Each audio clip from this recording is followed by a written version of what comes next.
Good evening, everybody. It is December 2nd, 2025, and this is the 1-year mark for the Everyday Ham podcast. We have officially done 12 of these episodes, unbelievably.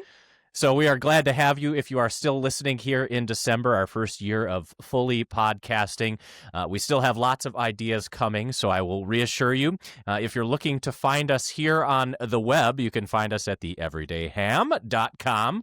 You can find us on many of our different socials, including Instagram and Facebook and Discord and wherever else you find all of the podcasts that you like listening to. So I welcome you tonight. I have my esteemed colleagues, W8KNX Rory from North South Lyon, and K8JKU all the way up there in Clarkston, Michigan. This is N8JRD, your host again this evening here in the south of South Lyon in Grid Square EN82EK, and we do welcome you to the show.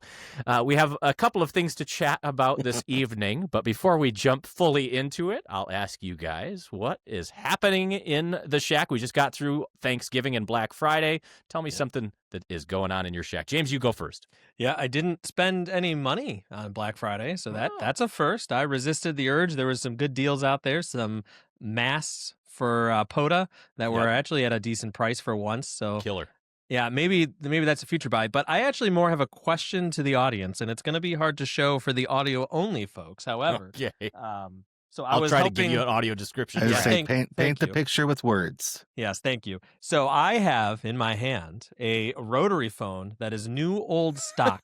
James is holding up a cardboard box with a rotary phone inside. And he's doing his best Vanna White impersonation. So I got these rotary phones. I got two of them. They are in pristine condition. And the ask to the audience is, I need to know what I can do with these. Rory's suggestion was just put them in your house. That doesn't sound fun. I want to do something more ham related with them. Who doesn't love a crisp rotary phone? And that, let's see if we can get it on mic here. That sound when it turns. I heard it. Yeah. That's fresh. Yeah. So that's what's going on lately here. Nothing else. Trying to enjoy some last POTA before Christmas hits, and I'll be inundated with kid stuff at Christmas time. So all the joy and fun of that. So Rory, what do you got going on? No new purchases here. I did well on Black Friday. The only thing purchased here was a new Apple TV box for my living room. But that's not exciting for ham radio.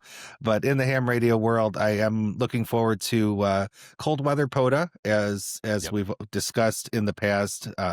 Most of us up here in Michigan aren't too afraid of cold weather POTA. If you do it on a reasonably sunny day, that little bit of solar when you're sitting in your car makes it comfortable enough. Running the car once in a while makes it comfortable enough. You can get in and out and do your contacts and get in and out of the park. So I've had some of my best activations in the winter. I did do a very quick 100 QSO activation out here at Island Lake in Southeast Michigan here a couple weeks ago. I was surprised. They just kept coming, but the bands were there. The bands were cooperating. The people were there, and it was good. James, I'll throw it back to you, though, because you do have a tool for winter POTA that you've just added. You're right. So you are going to be dropping on the YouTube channel here shortly our favorite things of 2025. And my bonus item was a heated seat mat. Or mat here for when I am winter POTing. I can roll this out and I can heat my tush and I can be happy and warm while collecting those QSOs. So for those of you listening, check out that video too. Yeah. For those of you listening, it's essentially an accordion pleated mat that has little warming wires inside of it, and it's battery powered. So if you're looking to keep your butt warm and actually your core warm as you're POTing, a great option. And people, by the way, are just going to start to think, if you're watching here, that I just have this magic box of items sitting over to my left here as I reach into nowhere and pull that magic string. James has to sit in a lot of meetings at work, so he just he's ordering things while he's waiting. I was going to say, I've seen your workspace over there where you're sitting. You do have a lot of fun stuff around there. So the only thing upcoming, and I think a lot of us are working on this, it is the 12 days of QRZ contest. And last year I did manage to get contacts on all bands 160 through 70 centimeters, including 220 and including 60 meters. So I was able to get 12 contacts at some point during this fun. That was impressive. It was. I'm going to try and do it again. We'll see. But it's a fun way to get on the air and play on the different bands and see how far you can stretch your very, very not good antenna. Jim, what's going on over there at the other end of South Lyon? Yeah, I did make the sort of Black Friday specials video, and a lot of you folks did check that out, so I was excited to see that. In that video, I said that I was going to buy a few things, and I did control myself to some extent, but ended up with the POTA Explorer 33 Mast, so that's brand new in the shack. Got it today. FedEx delivered it. Gigapart's always rapid with their shipping, which is awesome. And I unboxed it. I extended it in my bedroom, which is the biggest room in the house, and decided that it wasn't big enough to extend that mast fully. It's a cool mast. It's super light. I can't believe how light it is for being a 33-foot mast. Can't wait to get it out in the field and see how it performs. And so that is one of the new things. The other thing is, and Rory joked, we kind of go a little astray, but we're technology nerds here. And so if you're watching, I'm holding up a Ubiquiti 16-port PoE light network router. And if you know anything about Ubiquiti, essentially it's the Apple of networking products these days. It is awesome stuff. It is expensive to some extent, but it is very controllable. And us armchair admins at home get really excited when we put all of the Ubiquiti goodies in our stack of networking Get lost toys. in that UI. That's right. There is some really cool stuff. And you're probably asking, Jim, why did you put Ubiquiti in the house? And the answer is just recently AT&T upgraded us to fiber here in the neighborhood. So that makes podcasting a little bit easier because we can get a gigabit up and a gigabit down now, which makes uploading videos a heck of a lot more fun from my computer. So I'm basking in the fun of awesome network. It's been a long time coming here in South Lyon. And if you're not on the fiber bandwagon yet because it's not at your location, I hope that in the future it becomes available because it is really cool. So Ubiquiti, the new slang word in the house. I'm climbing around in my attic, putting up new APs and wiring new things, and I've been having a real blast with that. So that's all I got. So, okay. Well, let's move into the main show topic then. So being December, on the cusp of 2026, we thought a good show topic would be is what are our predictions for 2026 and beyond? That was epic. So I got a little bit of a slide here, some slide materials, and what I want to do is go through them with you guys, and I want to see what you think is going to happen here in the future. So why don't we go ahead and get that started? And the first category I have is new rigs on the horizon. So we're talking all about hardware and radio predictions and what we see coming. So before we go into it too much, I'm just kind of maybe focusing on some of the major manufacturers and what recent releases they've had over the last 3 years. This is not an all-encompassing list, so everyone calm down if a radio wasn't listed here. But we saw a handheld, the THD75A by Kenwood, released in 2023. Yep. We saw Elecraft release the KH1, the mobile CQ machine that it was. We saw in 2024, ICOM released the IC7760, the base station mega rig with remote operation. Slick. We also, yes, very nice. We also saw, and that was one they teased heavily at Hamvention prior and everything as well. We also saw Yaesu release the FTM 150R mobile, and they also had some other mobile radios released in their lineup.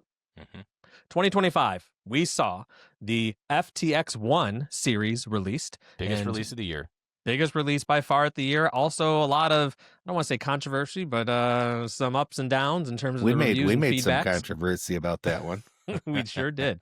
And then we also saw Flex Radio release the Aurora series, and then the IC7300 Mark II. I think at this point, Jim, you showed somewhere as it's official. Yeah, they made 2025. They actually hit their date. Amazing. The government unshut down from the last time we talked to you guys here on the podcast here in the United States. If you're listening outside from the U.S., we appreciate you. And it got through the FCC. It's approved. And in fact, Chat Radio this afternoon sent me an email. They said they have 3 in stock. I checked right before the pod, and all 3 of those have been sold. I think if you have a pre-order for the 7300 Mark II, it's probably going to be on the way in short order too. If you're one of those folks that pre-ordered and got one, let us know. We'll be happy to hear from you of what your initial feedback is on that. Certainly reach out to us in one of the methods that we use, Discord or email even. We'll be curious to hear from you. Yeah, we're not a show with new radio money for all of them. So yeah, definitely give you your feedback here.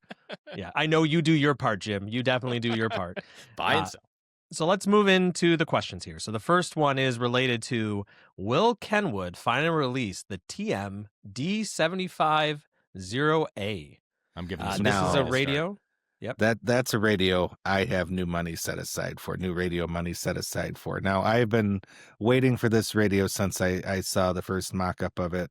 Even before we even knew what it would do, we were guessing. Something about it, I enjoyed how it looked. I enjoy a Kenwood product. Kenwood products tend to be a little bit top notch for sure. So even before I knew what it could do, I wanted it. So finally, last year at Hamvention, we were able to chit-chat with the guys at Kenwood and learned a couple more things about it.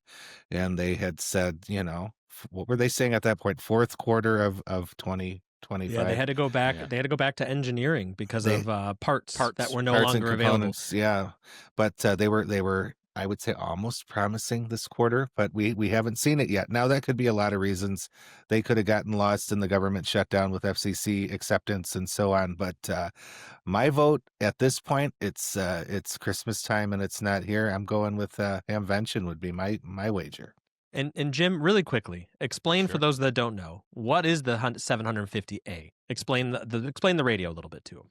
Yeah, the THD 750 or the TMD 750 is just basically an iteration of the handheld with a little bit more Right. power behind the box, right? So mobile radio. Yep. You're exactly right. So if you're looking for a radio and you've already used something like Kenwood's D74, the handheld, or the D75, the one we just mentioned recently here on the channel, you're going to get that same experience. The UI looks very similar, but it's going to be in that mobile form factor, right? The brain box will sit under your driver's seat or wherever it goes in your car of choice, and then you put that nice color display head up on the dashboard, and you've got all those controls at your fingertips. And what really stands out for the TMD 750A, for us at least, I think, is that availability of 220, which we are Tri-band. seriously lacking in many of the modern mobile mobile rigs that we can buy with our money today. There are not any real modern mobile rigs that offer that 220 band. So if you're looking to light 220 back up, and I say use it or lose it, as do many, if you're keeping your tabs on the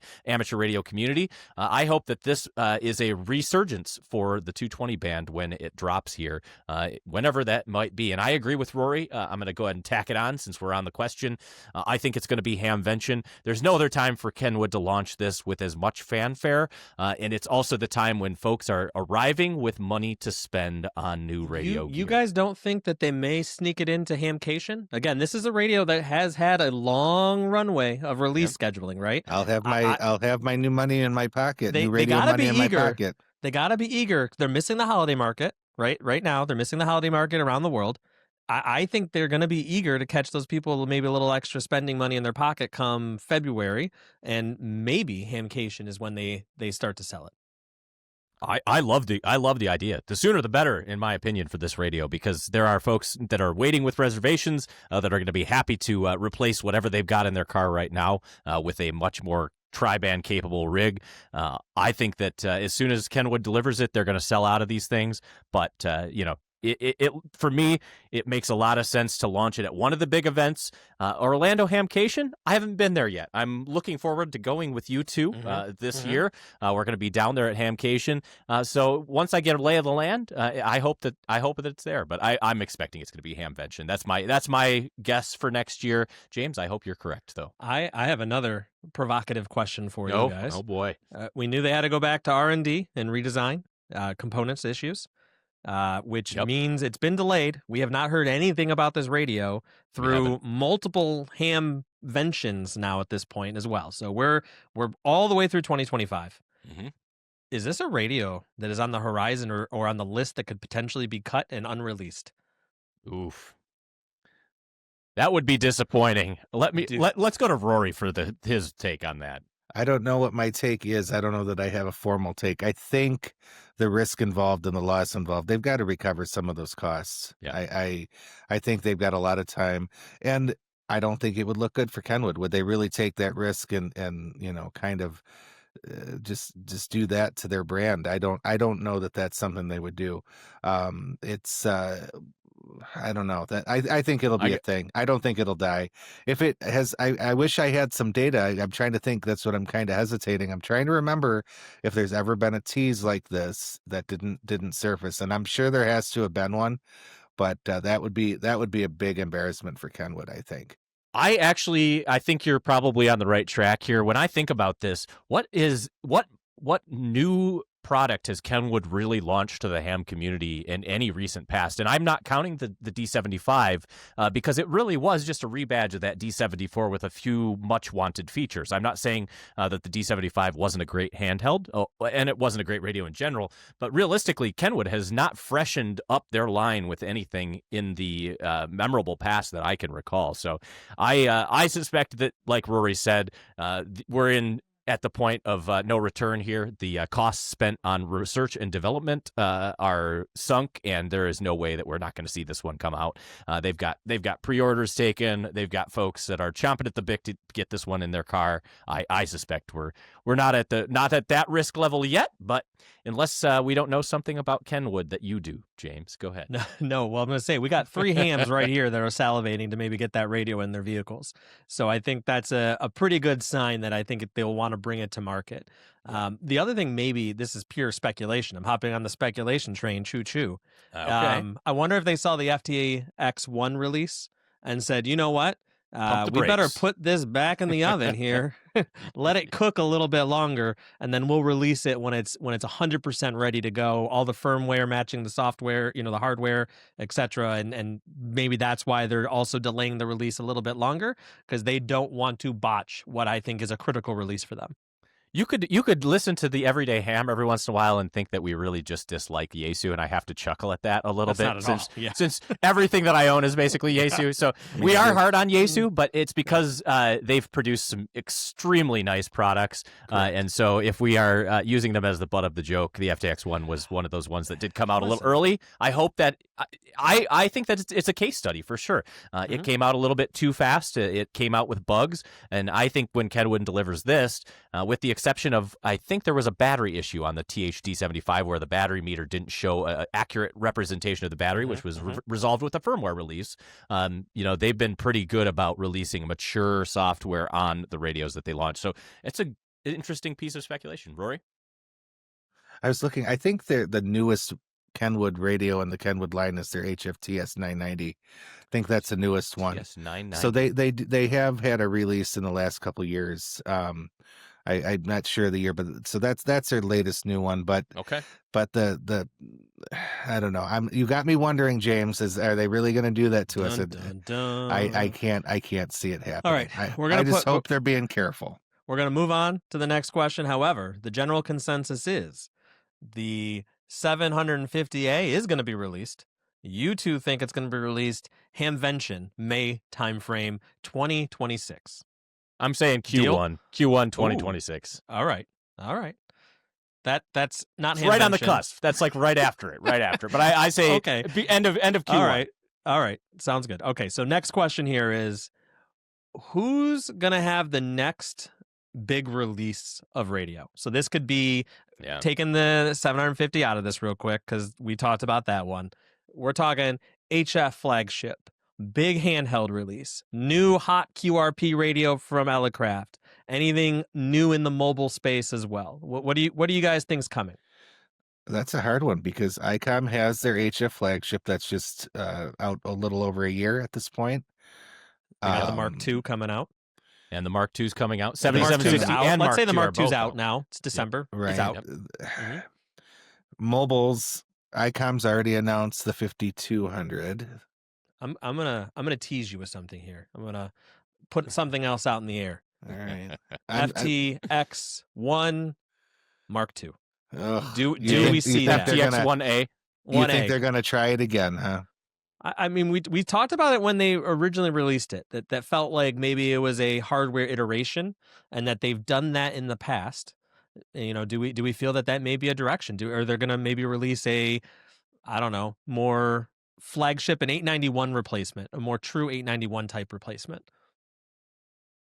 I'm going to say a couple things out loud here first. So I think that on the HF radio front, I think we've seen a lot of our big releases that we're going to see for about 2 years now. I will be surprised if we see any major flagship HF radio releases here, with the exception, of course, of the Aurora, which I know is still shipping. And I do think that's an exciting radio for different reasons, right? Aurora brings what we already know from Smart SDR to the table, but it adds the extra 500 watts. So it's a little pigeonholed for me, but I think for HF flagships, Yaesu is going to be the next one due in revising their high-end 101D and MP models, because 7760 has introduced the idea of more modern connectivity with a removable head, a power unit that can be removed and made more easily attached to your antenna system if you're a contester. So I see Yaesu following some suit of not only ICOM but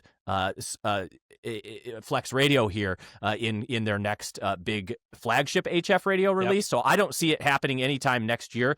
What I will say is, and I haven't heard much on this at all, is I think that the Yaesu HT lineup is due for a bit of an update. The FT3 and the FT5 were essentially very similar radios. The FT3D has been around for quite some time. The FT5 only really added a better speaker to that. If you've compared both of them side by side, I didn't believe that it would make a big difference, but I've got an FT3 and a 5, and the 5D did improve the speaker significantly. What it didn't improve was battery life. It is dismal on the FT5D. If you plug your FT5D in on the bay, charge it up in the morning and then leave for Hamvention, by the end of the day, if you're doing APRS stuff, C4FM stuff, and talking on the radio, that battery is pretty much flat. So what I would love to see here is a new HT from Yaesu that offers some of these things. And what I would really like to see is to slim that thing down. It is 2025. Miniaturized electronics are clearly a thing. We've got a lot of bulk in these radios. Bring those things down a little bit. So I would be really excited to see a new HT showing from Yaesu next year. I think that that's a more approachable project size-wise for them, because there are some recyclable things like the software interface and whatnot. But that is where I would like to see. And I will also say the ICOM IC 5200 is definitely going to be a big release. I don't know if we're going to see that Hamvention this year, but I am hoping later in 2026. And I do think the ID 5200 is going to make a big splash in the scene. There are big ICOM fanboys out there, and it looks like a sharp rig. So I suspect that's going to be big too. I agree three predictions in one here. No, I agree with you. And I think I think this is the year of iterations. They're going to come out with some revised models. I think you're going to see, now that the Mark II has HDMI, that is now going to push the market. You're going to see some I/O port updates, and please USB-C and handhelds. USB-C. Please Absolutely. USB-C and handhelds. Yeah. That's what we need. Thankfully, we've jumped over that point, right? The European market has basically mandated that USB-C be available as a standardized charging option, which is why I think a lot of our manufacturers are adopting it, because it makes it easier to bring your radio into that market, right? Yeah, and they're used to adopting USB-C into other electronic platforms. So therefore, you have engineers now that can bring that standard into the ham radio world a little bit more easy. And I can hear people shouting at their podcast or their screen right now, "What USB-C? What's the big deal?" Right? It's not only for charging, right? It is for data connectivity. It's for the USB sound card. It's for programming your radio. It is a multi-use port that serves a tremendous amount of purposes, and it simplifies your connectivity stack in the shack. So if you're telling me charging. Please let me have 100%. one cable for charging too. Yeah, if you're telling me, Jim, I don't care if it has USB-C, that's bullshit. I'll call you out right now. I think that USB-C, it is a bog standard. It should be an expectation at this point as we move forward with the radios. Because I can tell you right now, as I have this FT5D in my hand, I have no idea where this barrel jack charger is for this. Well, I'm looking at my table rummage here. through a bunch of barrel jacks to find one that fits there and works. Got to put it in the dock, USB-C man. charging. I'm looking on my table here. I've got the Kenwood D74. I got a DMR handheld, and I got the ICOM ID51.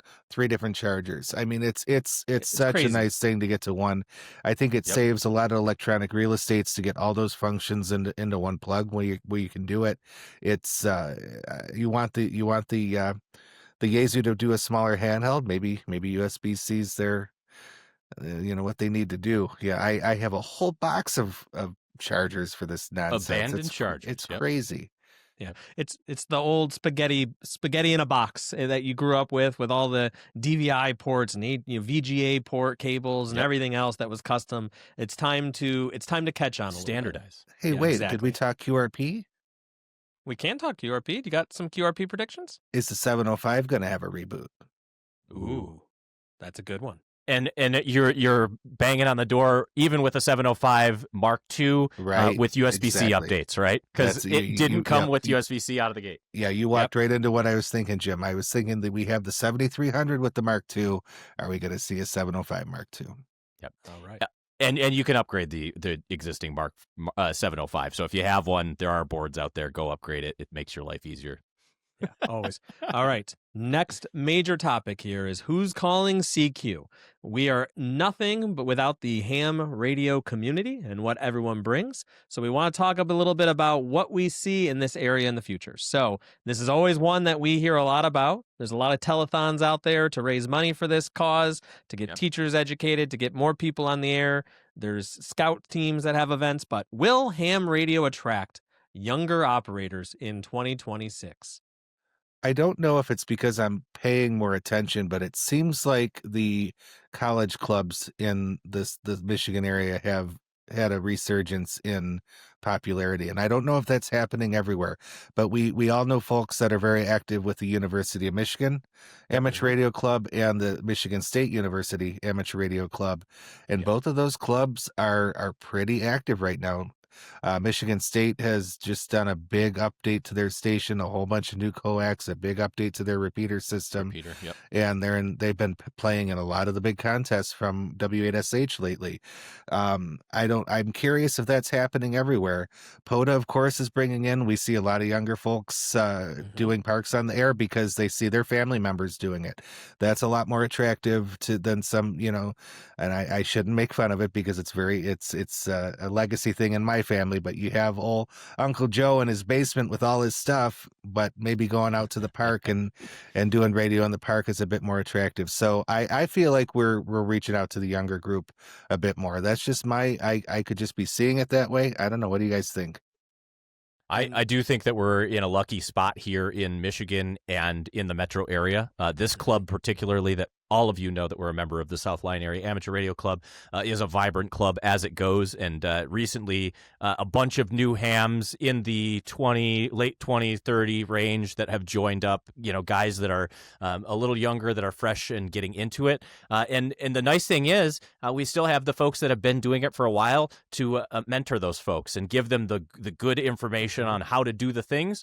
So I think we are in like the perfect storm of situations here. We are in between two excellent universities, both the University of Michigan and Michigan State. Choose your poison, whichever one you like, go green, go blue. And I think both of those clubs are reflective of just a very active ham community in the metro area. I think when we think about other states around the United States that are less population dense, maybe are not as lucky to be in areas with that younger crew, it's the picture looks a little bit different. But I do encourage you, if you're hearing this podcast, to think about the folks that you interact with daily and see if you can attract some folks. And Rory's a fine example of this. At his work, he's pulled in a number of interested parties just in his conversations about the things that he does. Folks at work that have gotten interested in it and said, I think I could do that. And they've gotten on the radio. So we've gained some folks that way. And you can be out there sort of being the evangelist for ham radio in many different ways. You don't have to force it down folks' throats, but when you see somebody that likes technology, likes doing fun things with electronics, talk about ham radio with them. See, maybe if you can find a buddy, get those repeaters a little more active. James, go ahead. No, I was going to say I purposely didn't define what is a young operator on purpose because I think it means anywhere your geographic area to yourself, 100%. It means something different. Yeah. I think for ham radio, the main focus of recruitment really should be the 30 to 40-year-olds. The ones that have a little bit more dispendable income, usually in their lives about that point. They're kind of revisiting hobbies that brought them joy. They maybe are looking for ways to relax and kind of explore new things and meet new people. Make friends. Make friends. Because I think one advantage of our club is two things. We really do respect our Elmers that have been with the club for a very long time. They mean a lot to us, and they should, and they help us grow and be better hams.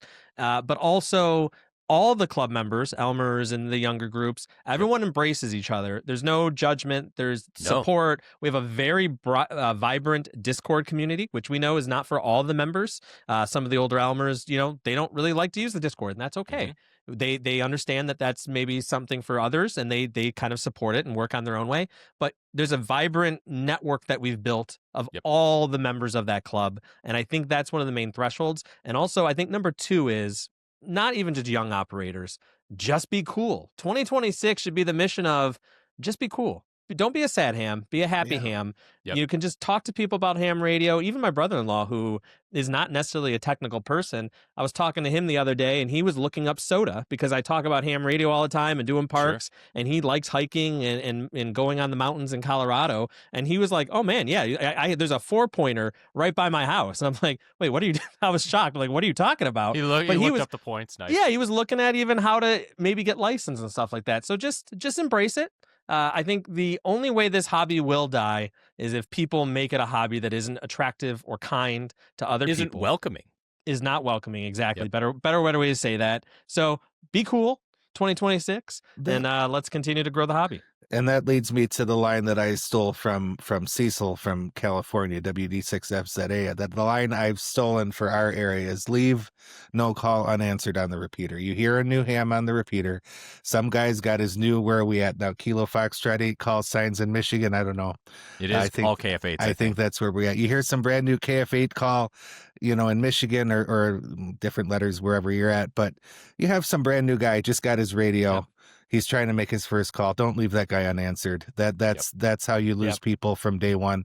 It might not be the favorite QSO you ever make with someone. It might be rough. They may not know what to talk about, but give them a couple minutes of your time. It won't hurt you.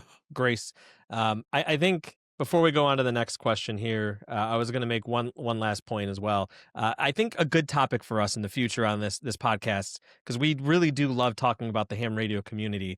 Tell us what your club does well. How are you attracting new members? What tools are you doing to retain new members? How are you growing as a ham? Share that information with us. Put it in the comments. Send us an email. We'd really love to know and sort of share those best practices back to the community as well, because we have a way of doing it, and there's definitely a lot of other ways to do it as well.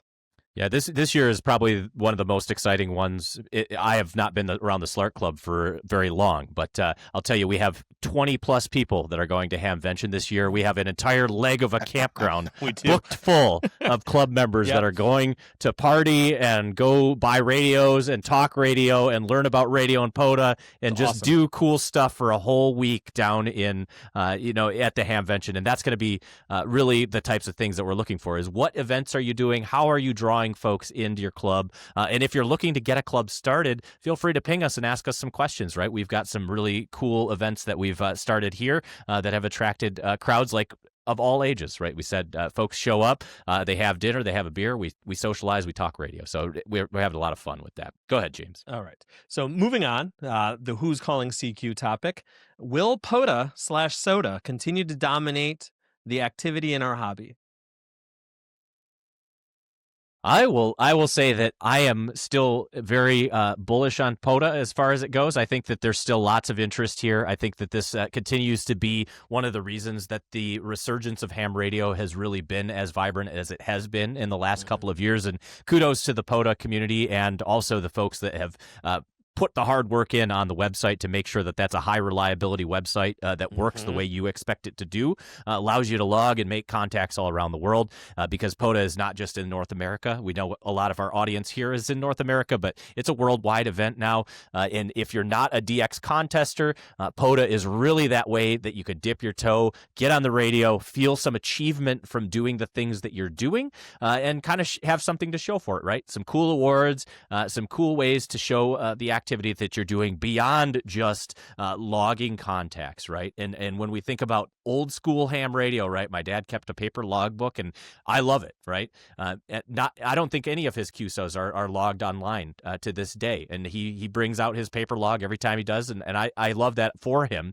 But in this day and age, I think as we attract that new crew, the connected aspect of ham radio really is huge. And so POTA for me has really found that magic mix of connected, but also still rocking the ham radio old school, right? Doing sideband, playing CW, getting out on FT8 and trying new modes. That's what I love about it. SOTA, the same thing, right? SOTA is just a more challenging version of POTA. I don't mean that in a bad way. I think this is for the guys that like doing that harder version of POTA, and I love that too, right? So I think this will continue to be an awesome activity. I think we're going to be faced with some new challenges as the solar downturn starts to happen, right? The solar maximum has past us at this point. We've seen challenges on the bands. So you're going to find that the bands that are working are busier for POTA, and you need to be very mindful and respectful of how you're using your license when you're operating POTA. There are folks that want to use those bands for all kinds of reasons.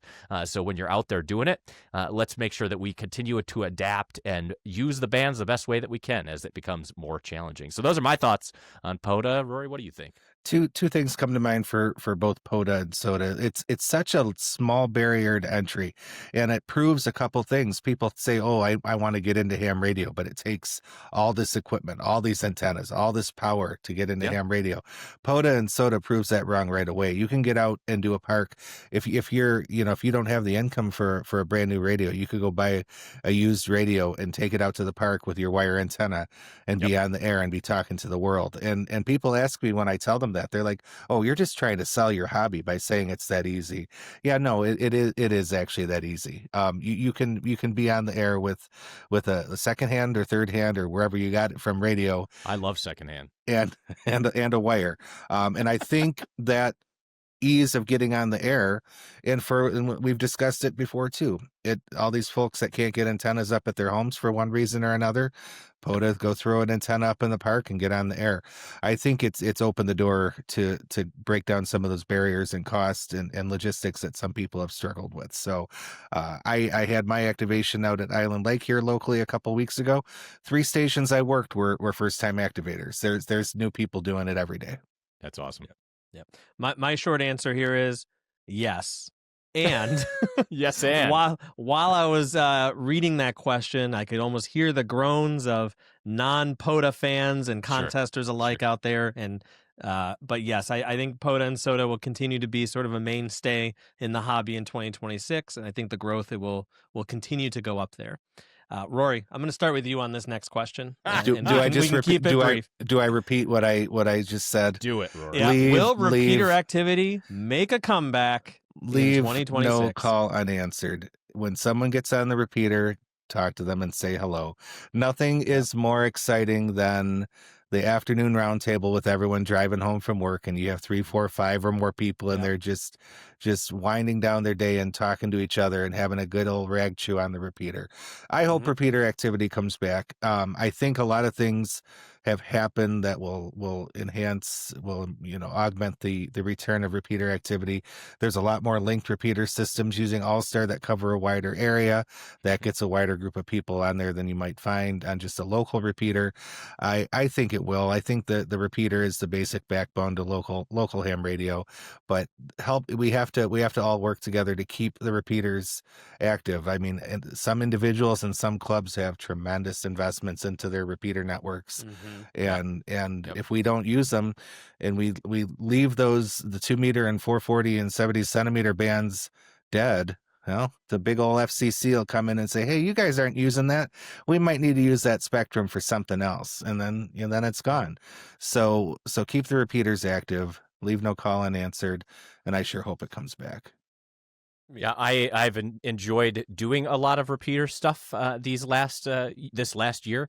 I also have enjoyed playing with some other sorts of activities, like we've done nets that have involved transmitting pictures, right? Yeah. We've done slow scan television on the repeater to encourage folks to try using the repeater other ways, really just to bring up that activity, right? And that's the type of experimental stuff that I think that you have to try because, again, traditionally slow scan has been, HF radio, and that's the only way you can send it at distance, or you have a buddy up the road like Rory and I, we can send SSTV back and forth because it only takes a few watts. But when you talk about maybe doing new things is bringing new activities to your repeater to encourage the engagement level, to encourage building comfort with the repeater, so that folks do feel okay about just throwing out their call and looking for a response.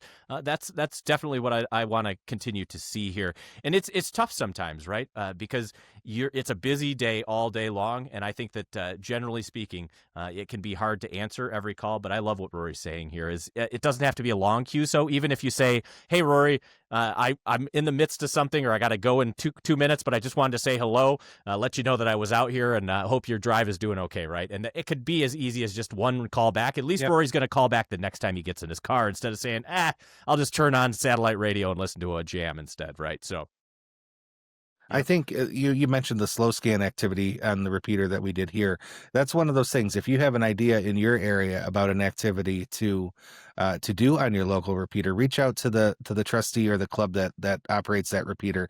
Yep. Most people are very open to getting their assets used and get their repeaters used. Yeah. And we saw a radio crawl, almost like a pub crawl, but to different repeaters. Repeater crawl. So that was something. There we go. That was something that started in Wayne County, which is essentially Detroit, Michigan, during COVID. Keith, KD8ZSK started that up just out of the blue. He got a hold of a bunch of different repeater trustees and said, "Hey, we want to do an organized test of who can hit which repeaters and do it in an organized way and keep a log so people can test their equipment while they're sitting home during COVID." So they started out big. They did like a list of 20 repeaters, and you went online to get the list and you did the order and made each stop, and someone logged how you were heard into that repeater. And it got a lot of people realizing their systems, their antennas at home got out further or not so far. And it was kind of a good test. They still do it now. They don't do quite the long list, but they still do it. And it's a great way for people to test their home stations. It also lets you discover some repeaters maybe that you didn't even know were online, right? Brand new. Yep. Join if there's no such thing, check out that repeater crawl in Wayne County. Maybe model your own if you have a couple of repeaters around. It can be really fun. And check in with the repeater trustees too on anything that you're going to do on repeaters. Make sure that it's kosher before you execute on the plan. Okay, we're now going to start to go into our final segment here, which is we're going to start looking into the crystal ball. These are wild card predictions for 2026. And the first one here is going to be, of course, in all the buzz in 2025, and it will carry into 2026.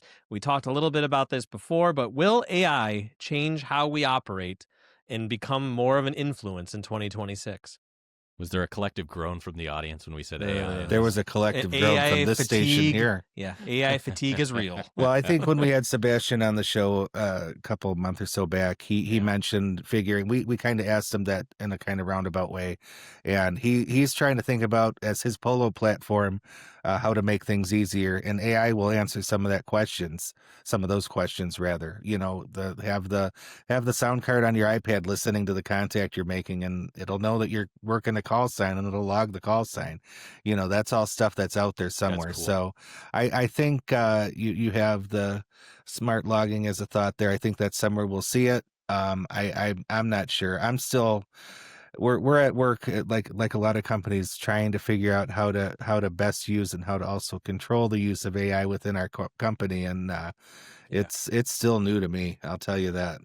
Yeah, James, what are you thinking on this? I think the answer is, to quote Jim here. I don't really see it yet in 2026. I think AI is still new to a lot of people.